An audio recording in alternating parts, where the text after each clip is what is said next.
Hello and welcome to the interview. The bloodbath in Kiev last month and Russia's intervention in Crimea suggest that Ukraine is still struggling to escape from the ghosts of its terrible history.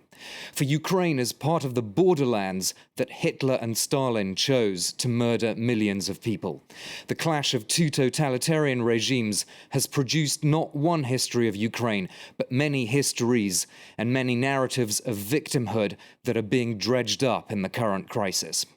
My guest today explored this region in his acclaimed book, Bloodlands, published in 2010. He is Timothy Snyder. He's professor of history at Yale University, and he joins me today from the Austrian capital, Vienna. Welcome to the program. Very glad to be here. In Bloodlands, you juxtapose the Ukrainian famine, the Holocaust, Stalin's mass executions and the starvation of Soviet prisoners of war, and post-war ethnic cleansing. What would it take for Ukrainians to start sharing all those histories and to start a healing process, especially after those very bloody events in Kiev? Well, on the one hand, it would take quite a lot. On the other hand, it would take something that we take for granted. The histories that you mentioned, the policies of mass killing carried out by Soviet power and by Nazi power, I didn't have to juxtapose them. They're juxtaposed in the memories of people who live in Ukraine. All of these terrible policies, be they German or be they Soviet, were carried out on the same territories.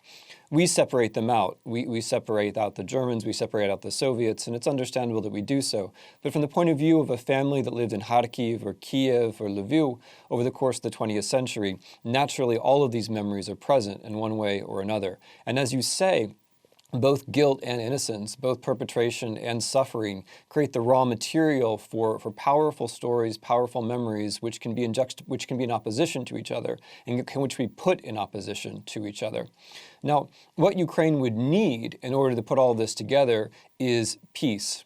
The opportunity for a normal political process, the opportunity for a free press, the opportunity for historians to do their work, and for legitimately different views of history to work themselves out in discussion.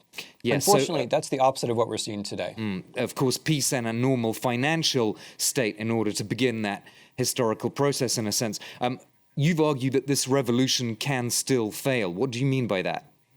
Well, the revolution is a very optimistic development from the point of view of your first question, because it was a civic movement. It included people of all backgrounds. It included, in addition to Ukrainians and Russians, Belarusians, Armenians, Jews, Crimean Tatars, and it was about a civic notion of Ukraine. So it took place precisely in the kind of framework that one might wish for the country. But of course, the revolution can fail. It's not going to fail at this point because of anything that happens inside Ukraine. Inside Ukraine, all important political actors have recognized the outcome. It can only fail as a result of outside pressure.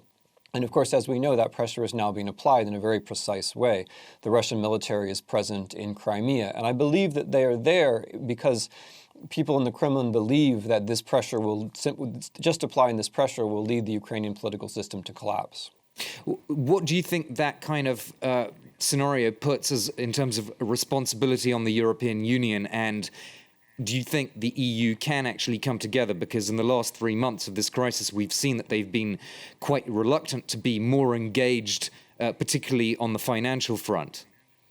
Yeah, it's a very interesting question because, of course, if you read what the Russian diplomats have to say, what the Russian press has to say, or what the highest leaders of the Russian state have to say, what happened in Ukraine was all a matter of American and or European and or vague international conspiratorial action. In fact, it was very much a protest movement which came from below, whose members, as you quite rightly say, were very frustrated with the European Union and also very frustrated with the United States. They tended to think that the Americans and the Europeans were not only passive, but in some sense encouraging by their passivity and their weakness the acceleration of repression inside Ukraine. So, and as you know, they rallied the U.S. and the European Union only at the very last minute when the Ukrainian regime was already killing its people in very large numbers. That said, what's happening now is no longer just about the fate of a revolution in Ukraine. It's about international principles like the recognition of sovereignty, like the rule of law and international law generally. There are also particular commitments that are very important here. For example, Russia, along with the UK and the United States, obliged itself to recognize Ukraine's territorial sovereignty when Ukraine gave up nuclear weapons. So what's happening now is an example of a state that gave up nuclear weapons, then being invaded. That's an extremely bad precedent, which goes well beyond the territory of Ukraine. I want to talk a little bit about the competing narratives about what's happened, and you've already alluded to them. Russia, of course, has talked a lot about the influence of ultra-nationalists.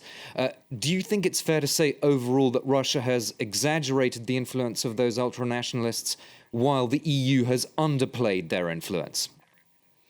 Oh, I'd go along with the first half of that.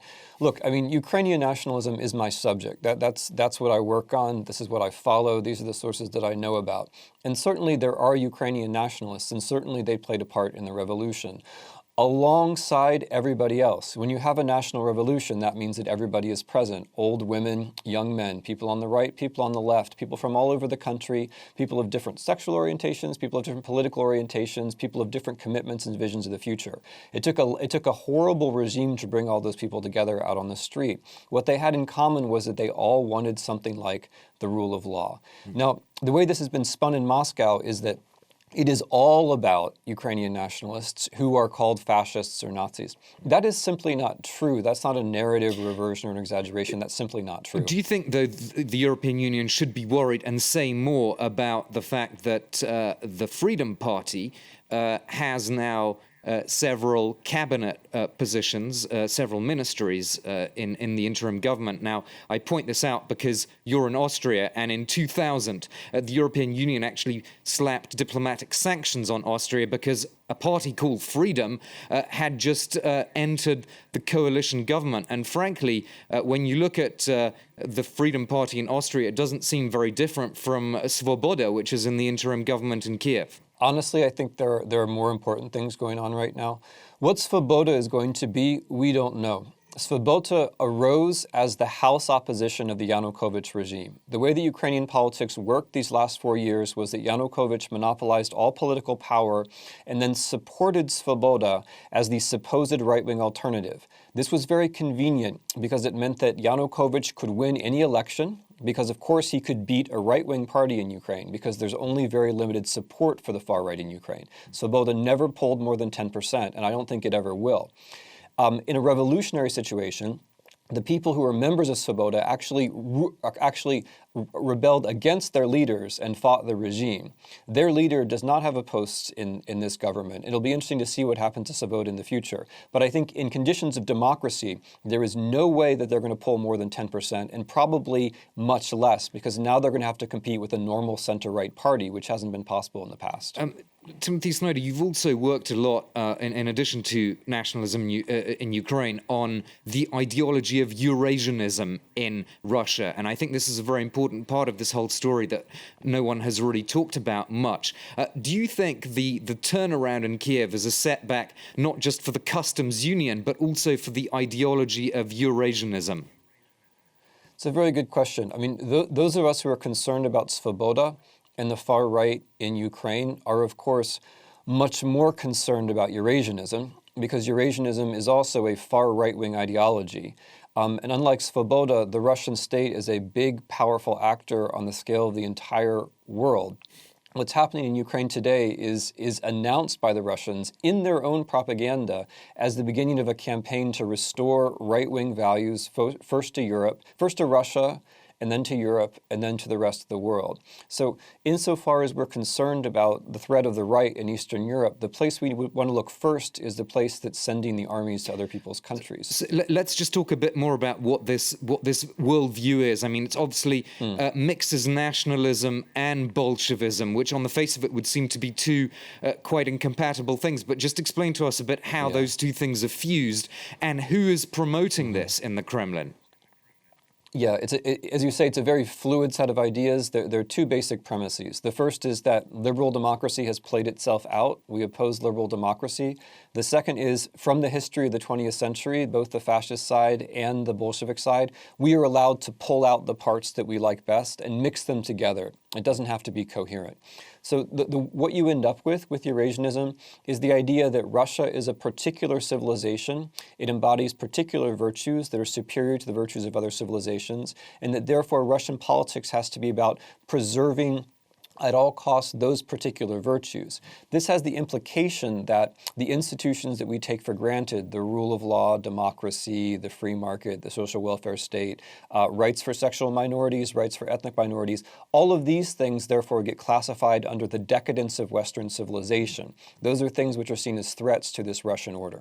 And of course, you've written that some people close to Putin have promoted this worldview. Do you think it has any implications for Ukraine right now, perhaps for Crimea or other Russian-speaking regions in Ukraine? Of course it does. Of course it does, because the implication for Russia's borders is that everyone who can be seen in this myth as raw material for the Russian ethnic community is fair game for invasion. Of course, the people in question who are being invaded don't see it this way at all. The Russian speakers in Ukraine are signing petitions against protection, which they see as unnecessary. They're on the streets protesting the Russian invasion, but that's irrelevant. This is all a myth. So anyone who's a Russian speaker in Kazakhstan, for example, which has a much larger Russian minority, is potentially governed by this doctrine. But it's more than that. This is an attempt to rival the values of the European Union and of what people in the West see as their values in general. Okay, well, obviously a lot of possible candidates for Eurasianism, and that's a very interesting place to end this interview. So I want to thank you, Timothy Snyder, Professor of History at Yale University, for joining us on the interview here on France 24. Thanks for watching. Thanks for your time.